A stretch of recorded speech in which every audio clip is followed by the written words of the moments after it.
대림절은 우리가 강림절, 대강절 이렇게 불리기도 하는데 모두 그 단어의 의미는 오심을 기다린다, 임하심을 기다린다라는 뜻을 가지고 있죠. 그래서 예수님의 오심을 기다리는 절기이죠. 이 땅에 메시아로 한 사람을 보내주시겠다라는 예언자들을 통한 하나님의 약속을 수천 년간 기다렸던 이스라엘이 예수 그리스도를 맞이하게 됩니다. 그 맞이함과 같이 또 오늘날 이 시대를 사는 저희는 다시 오시겠다 하는 예수님의 두 번째 약속을 신약을 기다리면서 지금 하루하루 살고 있는 거죠. 그래서 대림절은 그냥 아기 예수로 오심, 동시에 또 다시 이 땅에 완전한 왕으로 오실 예수님을 기리고 기다리는 시간들입니다. 하지만 이 대림절의 기간이 저는 수동적이 되어서는 안 된다라고 생각합니다. 대부분이 수동적이죠. 오나 보다. 네. 있나 보다. 대림절인가 보다. 이렇게 되죠. 혹은 막연해서도 안 됩니다.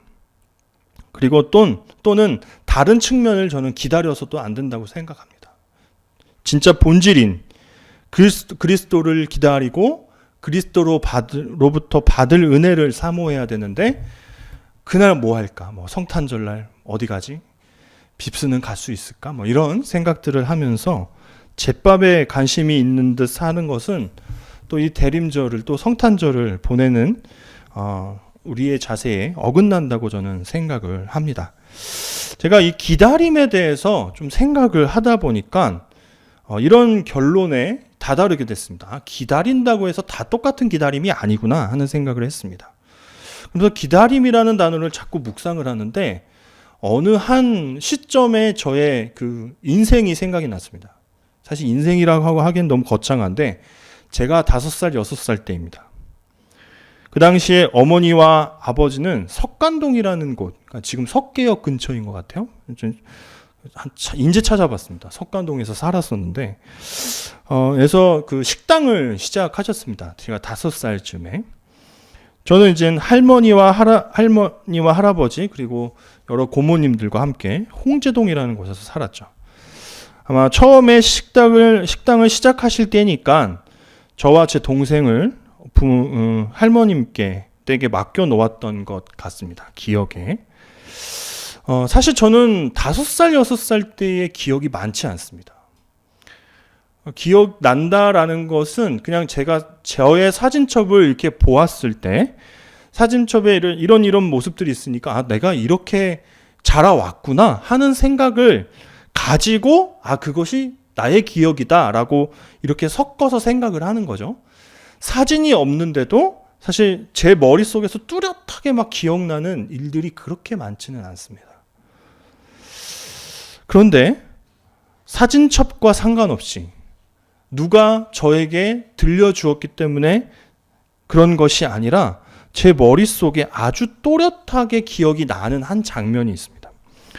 밤늦게까지 장사를 하셨던 어머니 아버지가 하루는 밤늦게 할머니 댁으로 오신 겁니다. 저희를 보시기 위함도 있고 또 아이를 맡겨놨으니 중간 점검차 한번 들리신 것 같기도 합니다. 기억에 저는 이미 잠에 들었던 때 같습니다. 그런데 고모님인지 누군지 그건 잘 기억나지 않지만 누가 저를 깨웠습니다. 엄마 아빠 왔다고.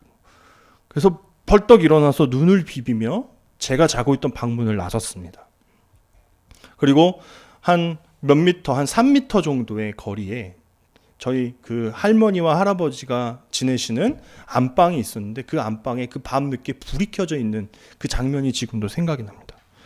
가보니까 어머니 아버지가 할아버지 할머니께 인사를 드리고 있었고 저와 제 동생을 반갑게 맞이해 주었습니다. 그리고 그날 부모님이 가지고 오신 선물이 지금도 생각납니다. 그걸 그때 가지고 오셨다는 그 엄청난 기억인 거죠. 왜 다른 수많은 시간들을 제가 그 동안에 살았을 것인데 왜 기다림이다라는 그 단어와 연관 지을 때 그날의 그 기억이 저에게 선명하게 떠오르는 것일까요? 제가 부모님을 굉장히 간절하게 기다렸기 때문입니다. 할머니와 할아버지가 저에게 못해주셔서가 아니라 저는 너무 사랑받고 자란 첫째 손자였고 조카였는데 그렇게 서운했을 리 만무하죠. 그럼에도 불구하고 나의 어머니 아버지가 너무나 보고 싶은 그 간절한 마음에 계속 오매불망 기다렸고, 그 간절함이 이루어졌을 때 저는 너무 기쁘고 아마 행복했던 기억으로 제 마음속에, 제 머릿속에 계속 남아있는 듯합니다. 그럼 기다림이라고 해서 우리는 굉장히 많은 것들을 기다리며 삽니다. 그렇죠? 이젠 입시를 치룬 우리 고3들은 또 앞으로에 있을 어떤 입시의 과정들을 기다릴 거고 좋은 결과들을 기다릴 것입니다. 성탄의 어떤 다른 의미로는 좋은 선물을 받기 위해서 기다리고 있을 수도 있죠. 이 땅에 굉장히 많은 기다림들이 우리를 둘러싸고 있습니다. 하지만 우리를 둘러싸고 있는 그 모든 그 기다림들이 다 우리에게 기쁨이 되는 것은 아닙니다. 우리가 생각했던 것과는 다르고 우리가 예상했던 것과는 정반대의 슬픔과 우리의 고통으로 찾아오는 그런 기다림도 있다라는 겁니다. 김기성 목사님이라는 분이 가치 있는 것들에 대한 태도라는 책에서 하나님을 믿는 사람들의 기다림은 이러하다라고 말씀하신 구절이 있습니다. 제가 가지고 왔는데요. 한번 함께 읽겠습니다. 시작. 그것은 결코 절망으로 귀착될 수 없는 기다림입니다. 어둠 속과 죽음의 그늘 아래에 앉아있는 사람들에게 빛을 비추게 하시고 우리의 발을 평화의 길로 인도하실 분이 오고 계십니다. 우리의 희망은 우리의 의지나 지성으로부터 시작된 것이 아니라 우리를 사랑하시어 우리 삶과 역사에 개입하시는 하나님으로부터 시작됩니다. 그러니까 이 땅에 오실 예수님, 그것은 우리에게 절망을 가져다 주는 고통이 되는 그러한 기다림이 아니었다는 겁니다. 반드시 우리에게 기쁨이 될, 우리에게 소망이 될 기다림을 크리스찬들은 가지고 있어야 한다는 것입니다. 그리고 주님께서 이 땅에 오시어서 우리의 삶과 역사에 개입하기 시작하셨다라는 거죠. 저는 오늘 읽은 본문과 우리가 가져야 될 어떤 기다림이 연결된다고 생각합니다. 복음서에서 그리고 있는 예수님의 모습이 굉장히 많죠. 좋은 교사로 오시기도 하시고, 좋은 선지자이시기도 하시고, 목자이시기도 하고, 그렇죠? 병을 고치시는 분이시기도 하고. 그러나 오늘 우리가 읽은 본문은 한 가지 단어를 떠오르게 합니다. 그분은 우리의 왕으로 오셨다라는 겁니다. 우리의 삶과 역사에 개입하셨다. 그것은 그분이 왕이시다. 우리의 왕이시다라는 것입니다. 정말 오랜 시간 동안 기다렸던 실체가 이 땅에 나타났습니다. 얼마나 기뻐야 할까요? 그렇죠? 수천 년 동안 기다렸는데요. 그런데 그 실체인 왕께서 이 땅에 오셨을 때 다 올바른 반응을 한 것은 아닙니다. 정반대의 모습을 가지고 있었던 두 부류의 사람을 한번 살펴볼까 합니다. 첫 번째는 동방박사들입니다. 그들은 현인들이었고 별의 움직임을 볼 줄 아는 점성술사들이었습니다. 그러니까 오늘로 따지면 천문학자 정도 되는 거죠. 그리고 그들은 아마 유대인들이 가지고 있는 예언서들을 깊이 탐독했던 것 같습니다. 한두 구절 읽고 유대인의 왕이 나신데 하면서 자신들의 인생을 걸어서 그곳까지 여행하기는 굉장히 어려운 일이지 않습니까? 그래서 아마 그들이 많은 시간 동안 유대의 왕, 이 땅의 왕으로 오실 분에 대해서 연구했고 읽고 묵상했던 것 같습니다. 그리고 그들은 어떤 자연적인 현상인 별의 움직임을 볼 줄 알았기 때문에 그 별의 인도함을 따라 유대 땅으로 왔습니다. 그들이 유대 땅으로 등장하는 부분을 한번 함께 읽어보겠습니다. 1절에서 3절입니다. 헤롯 왕 때에 예수께서 유대 베들레헴에서 나심에 동방으로부터 박사들이 예루살렘에 이르러 말하되 유대인의 왕으로 나시니가 어디 계시냐? 우리가 동방에서 그의 별을 보고 그에게 경배하러 왔노라 하니 헤롯 왕과 온 예루살렘이 듣고 소동한지라. 저는 이 부분이 약간 블랙 코미디 같이 느껴졌습니다. 블랙 코미디라는 게 무엇입니까? 약간 우픈 현실이죠. 약간 좀 침울할 수 있는 것을 약간 해학적으로 그려내는 거잖아요. 굉장히 슬픈 장면입니다. 이 장면이. 유대인의 왕으로 나시니가 어디 계시냐? 왜 슬픈 일이냐? 첫째는 너무 다짜고짜 왕궁으로 쳐들어갔습니다. 유대인의 왕으로 나시리가 어디 있냐고 소리치듯 말한 것 같아요. 약간 무모하고 어이가 없어 보이기까지 합니다. 아니, 학식이 있는 사람들이 그렇게 생각이 없이 움직여도 되나 하는 생각을 하게 되었습니다.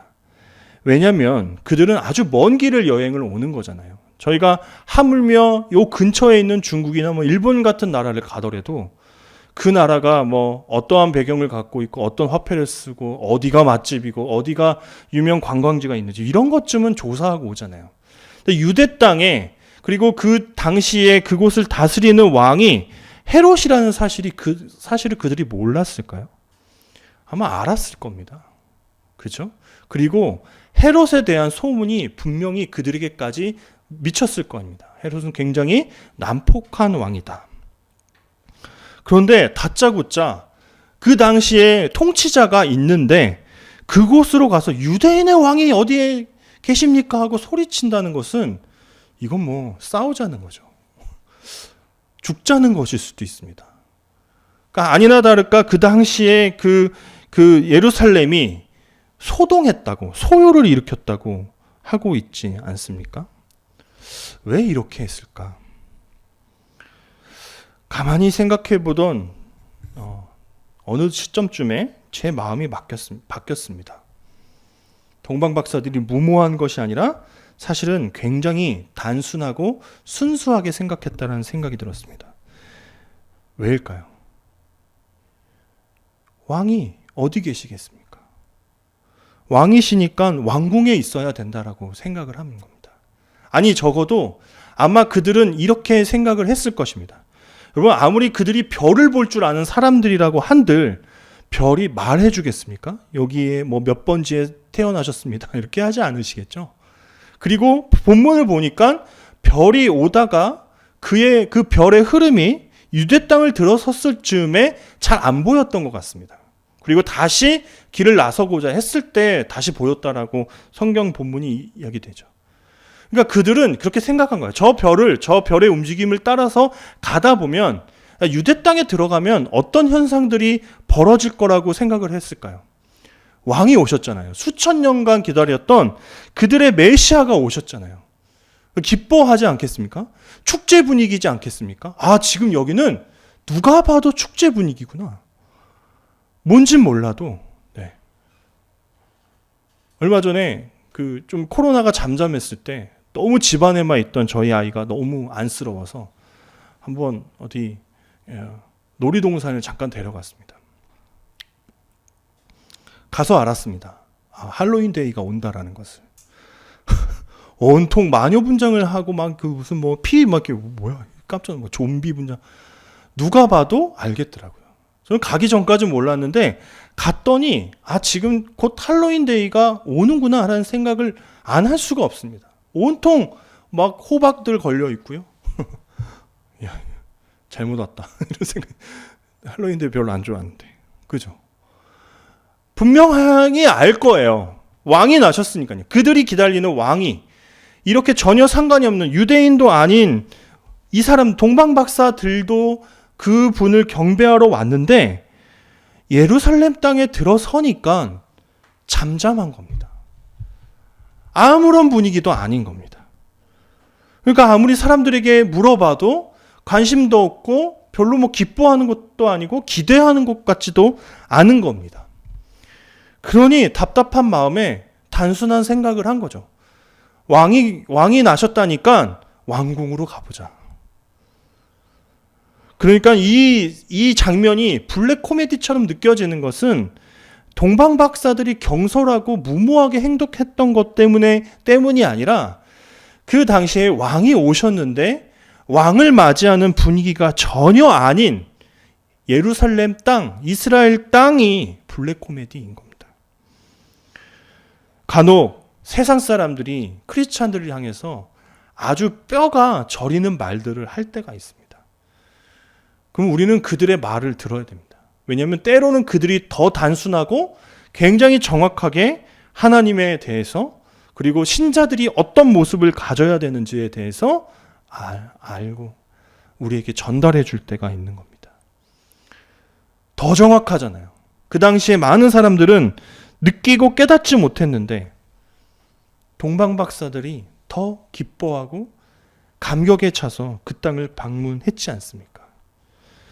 죄와 사망의 통치로부터 우리를 건져 정의와 자비로 통치하실 이가 우리의 왕이신데 세상 사람들이 보기에 우리들의 모습은 예수님으로 인해서 기뻐하지 않고 그분의 뜻에 순종하며 살지 않으니 당연히 우리에게 질문할 수밖에 없는 겁니다.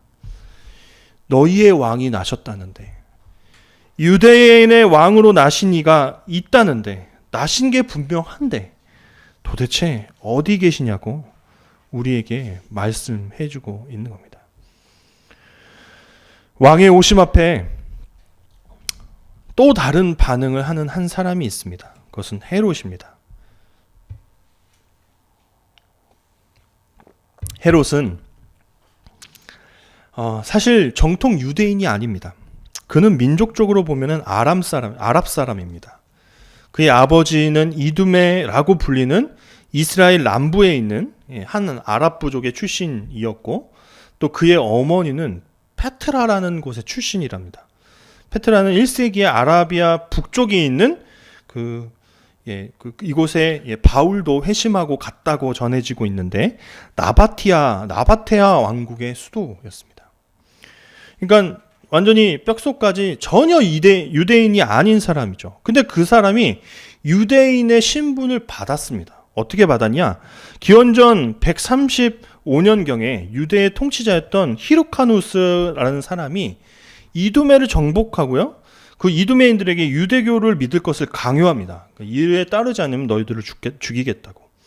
그래서 히르카누스는 그 헤롯의 아버지인 안티파테르라는 사람에게 그 지역의 총독이 될 것을 이렇게 권했고 임명했습니다. 그래서 그렇게 헤롯 가문이 유대인이 된 겁니다. 그리고 헤롯은 굉장히 특이한데 그 집안에서 그리스식의 이름을 가진 사람은 헤롯밖에 없습니다. 그러니까 문화적으로 굉장히 그리스에 가까운 사람이었다는 거죠.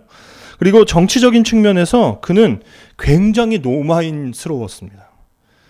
그는 자신이 권력을 쥐고 있는 동안에 벌어진 유대의 여러 분쟁들 가운데 계속해서 로마의 편을 들었습니다. 그에 대한 기록들을 보니 잘생긴 외모에 탄탄한 체격을 가졌다고 합니다. 왕으로서 풍채가 좋았던 것 같습니다. 또 명석했다고 해요. 그래서 굉장히 머리를 잘 써서 그렇게 로마 편을 들면서도 유대인들이 불만을 계속해서 가질 수 없게끔 어떤 여러 가지 정책들을 펼쳤다고 합니다. 그리고 대표적으로 성전을 재건해 준 것이 그런 거죠. 근데 아주 반면에 잔인한 성격을 가졌습니다. 동방 박사들이 예수님이 그 아기 예수가 태어난 곳을 알려주지 않고 돌아가자 화가 나서 그 베들레헴 일대에 태어난 많은 아이들을 학살하죠. 근데 이것이 처음이 아니었다고 합니다. 헤롯에 대한 이야기를 찾아보니까 제가 알지 못했던 부분들이 많이 찾아졌습니다. 근데 뭐 더 많은 이야기들이 있지만 이게 압축한 겁니다. 표정들이 더 압축을 하시지 그랬습니까? 뭐 이런 아니죠? 묻자고 한번 환기시키려고. 네. 하지만 저는 더 이상 헤롯에 대해서 이야기하지 않기로 결정했습니다. 왜냐하면 헤롯은 뭐 역사가 얼만큼 그를 중대하게 생각할지 몰라도 그는 예수님 중심으로 보면 아무것도 아닌 존재입니다. 그리고 때로는 굉장히 불필요한 존재입니다. 케네스 베일이라는 사람이 이렇게 이야기했습니다. 헤롯은 그의 시대에 나신 한 사람이 아니었다면 그야말로 알려질 필요조차 없는 인간이었다. 언급할 필요도 없다. 자세히 이야기하지 않는다. 제가 이렇게 헤롯에 대해서 뒷조사를 해온 것은 성경에 기록되어 있는 게 아니잖아요. 이것은 그 당시에 역사 책들이, 문헌들이, 어떤 전승들이 전달해주는 헤롯에 대한 정보이잖아요. 성경은 왜 헤롯에 대해서 그만큼의 관심을 가지지 않았습니까? 당연한 겁니다. 이제 이 역사의 주인은 헤롯이 아니라 예수 그리스도이시기 때문에 그렇습니다. 예수님이 아니었다면, 그러니까 예수님을 중심으로 한 역사 가운데 헤롯이 얽히지 않았더라면 사실 헤롯은 이름이 거론될 필요조차 없는 그런 사람입니다. 그리고 헤롯은 이제는 왕자를 넘겨드려야 되는, 꺼져야 되는, 사라져야 되는 그러한 사람입니다. 하지만 그는 왕자를 뺏기기 싫어합니다. 어떤 한 가지 술수를 부리죠. 8절에 보면 이렇게 되어 있습니다. 베들레헴으로 보내며 이르되 가서 아기에 대하여 자세히 알아보고 찾거든 내게 구하여 나도 가서 그에게 경배하게 하라. 이것은 거짓말이었습니다. 그가 정말 새로 나신 예수를 경배하고자 하는 마음이 있었다면 그 이후의 행동을, 많은 아이들을 학살하는 일을 하지 않았을 것입니다. 그런 자신의 보좌를 지키려고, 왕자를 굳건히 하려고 술수를 부린 것뿐입니다. 이 부분을 다룬 팀 켈러 목사님의 책을 보니까 이러한 제목이 있더라고요. 우리 안에 헤롯이 꿈틀거리고 있다. 와, 기분 나쁜 말입니다. 동방의 박사들이 예루살렘으로 와서 이렇게 소리치죠. 유대인의 왕으로 나신 이가 어디 계시냐. 그래서 그 외침 때문에 그 동네가 굉장히 소동이 났다고 합니다. 하지만 저는 이 질문이 던져질 때 우리 안에 던져지는 그런 질문이었다라고 생각합니다. 왕이 어디 계시냐? 라고 하는 질문에 정말 너희 중심에도, 우리의 중심에도 왕이 살아계신지, 왕이 우리의 삶을 다스리고 계신지를 판가름하게 하는 그러한 질문이기도 합니다. 제가 한 가지 사진을 가지고 왔습니다. 제가 보자라는 것을 한번 인터넷에 찾았는데 이런 기사를 만나게 됐습니다. 경매에 나온 의자인데요. 네, 의자가 나와야 되는데요. 네. 보시면 이렇게 의자가 있습니다. 보자. 그 중국에서 경매로 나온 의자인데 3,200만 위안에 낙찰이 됐다고 합니다. 그러니까 우리나라 돈으로 저는 그냥 그 정보대로 했는데 57억 6천만 원 정도 하는 의자라고 합니다. 여러분들에게 수천억이 있으시면 혹시 이 의자를 사시겠습니까? 왜 사는지 잘 모르겠습니다. 또 어쨌든 이 의자가요. 잠시만 제가 청나라의 건융제가 썼던 의자다. 그래가지고 3,200만 위안에 팔렸다고 합니다. 근데 이내 씁쓸한 마음을 제가 감출 수가 없었습니다.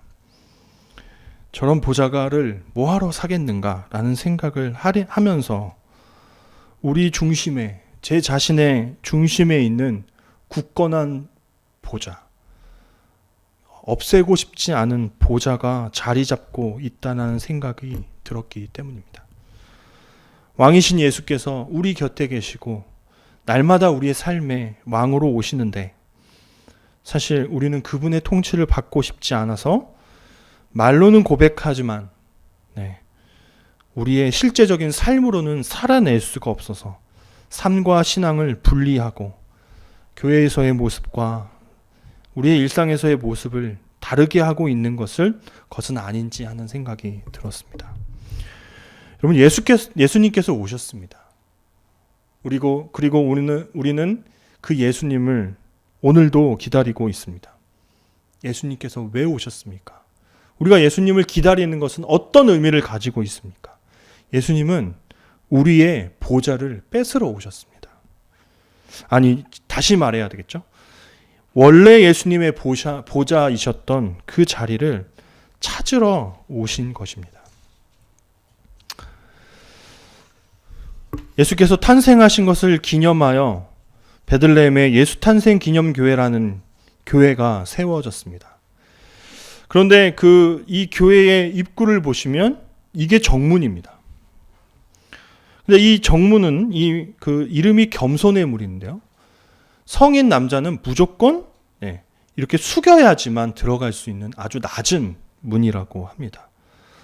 왜 그렇게 만들었을까요? 그것은 이곳에 들어오려면 예수님 앞에, 우리의 왕이신 예수님 앞에 허리를 숙이고 고개를 바닥으로 쳐내리지 않으면 절대로 들어올 수 없다라는 의미를 가지고 있다고 합니다. 여러분, 해마다 대림절이 돌아오죠. 그리고 성탄절이 우리에게 또 돌아옵니다. 여러분, 우리가 어디선가 들었습니다. 원래 예수님께서 나신 날은 겨울이 아니라 봄인가 초여름 즈음의 언제라고요. 그런데 종교 지도자들이 언젠가에 이 날 12월 25일인 어떤 이방신의 축일을 예수 그리스도의 생일로 뒤덮었습니다. 그래서 우리는 지금까지 그 날을 지키고 있는 거죠. 왜 그날도 아닌데 지켜라고, 그거 가짜 아니야? 라고 얘기하는 사람들도 있기는 합니다. 하지만 왜 그날로 옮겨졌을까? 그날로 옮겨서 우리가 성탄절을 지켜도 왜 하나님은 그날을 기뻐하실까? 생각해보니 아마 연말에 이 날이 우리에게 있는 것은, 다가오는 것은 한번 우리 속에 우리에게 주신 이 한 해 동안 얼마나 많은 순간 우리의 왕이신 예수님 앞에 머리를 조아리고 꿇어 엎드렸는가 하는 것을 우리에게 질문하고자 이때에 있는 것은 아닐까요? 여러분, 처음 예수님을 만나셨을 때 그분 우리의 왕이셨습니다. 예수님이 원하신다고 생각하면 그 모든 것을 했습니다. 하지만 세월이 많이 흘렀고 신앙의 연륜이 쌓이자 우리의 생각 또 우리의 지식이 자라 하나님의 말씀을 듣기보다 우리가 우리 마음속의 보좌에 앉아 왕노릇하고 있는지도 모릅니다. 예수님은 연말결산하듯이 이때에만 잠깐 왕이 되셨다가 크리스마스가 지나면 왕이 아니시게 되는 것이 아닙니다. 날마다, 매해마다 우리의 왕으로 오시듯이 또 예수님께서는 매일매일 우리의 삶의 왕이시라고 생각합니다. 역으로 우리의 매일매는 왕이신 예수님의 통치 아래 주어지는 겁니다. 왕이신 그분께서 우리에게 너 오늘 하루 살아, 너 오늘 하루를 살 것을 명할게 라고 하지 않으시면 사실 우리의 생명은 끝나는 것이 아닙니까? 예수님의 통치가 더 이상 우리의 생명을 붙잡아 주지 않겠다라고 결정하시면 우리의 삶은 이 땅에 어느 순간에서 끝이 나는 것입니다. 그러므로 우리가 왕이신 예수님께 우리의 보좌를 내어드릴 때 우리는 비로소 우리의 삶이 가치 있게 되는 것입니다. 기껏해야 헤롯이라는 존재가 예수님과 잠깐의 스친 인연이 있었기 때문에 그 이름이 기록됐던 것처럼 사실 우리도 이곳에 있는 이 예배를 드리는 우리도 예수님과 연관이 없다면 사실 우리의 이름은 아무런 의미가 없는 것은 아닐까요? 이 시간 한번 우리의 삶을 결산해 보셨으면 좋겠습니다. 이번 한 해를 살면서 또 지금까지 신앙생활 해 오시면서 예수님의 발 앞에 우리가 내어드리지 못한 것은 무엇인지, 아직도 우리가 보좌에 앉아 예수님을 거부하고 있는 영역들은 무엇이 있는지 한번 기록하고 그것들을 우리의 마음에 새겨보시는 시간 되셨으면 좋겠습니다. 그리고 이 대림절과 성탄절을 지나시는 이 기간 동안에 주님 앞에 더욱 꿇어 엎드려 주님 앞에 참된 경배를 드리는 그러한 신앙으로 거듭나시기를 간절히 소원합니다. 함께 기도하겠습니다.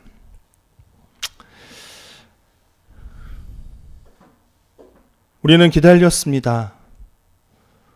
우리의 참된 왕으로 오실 예수 그리스도를 기다렸습니다. 하나님, 하지만 그 기대함은 나태함이 되고 무료함이 되어 어느 시점쯤에 아무런 감동도 아무런 기쁨도 없는 사실이 되어버렸습니다. 또 한 해, 우리가 이 한 해를 다 마치고 대림절과 성탄절로 12월을 보내는 이 시점에 우리의 마음에 다시 새겨야 할 것은 우리가 우리의 왕으로 오실 예수 그리스도를 기뻐하는 것임을 우리의 마음에 새기게 인도하여 주옵소서.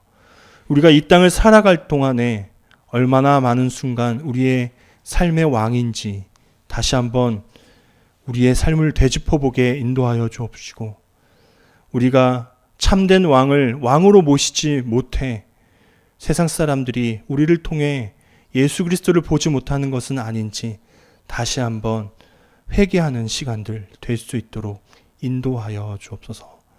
이방에 전혀 상관이 없는 것처럼 보였던 동방의 박사들이 와 경배한 것처럼 우리도 예수 그리스도께 참된 경배와 참된 영광을 돌려드리는 이 대림절 성탄절 기간 되게 하시고, 이후의 삶 역시 매일매일을 주님의 자녀로 왕 대신 예수 그리스도의 신하로 이 땅을 살아갈 수 있도록 인도하여 주옵소서.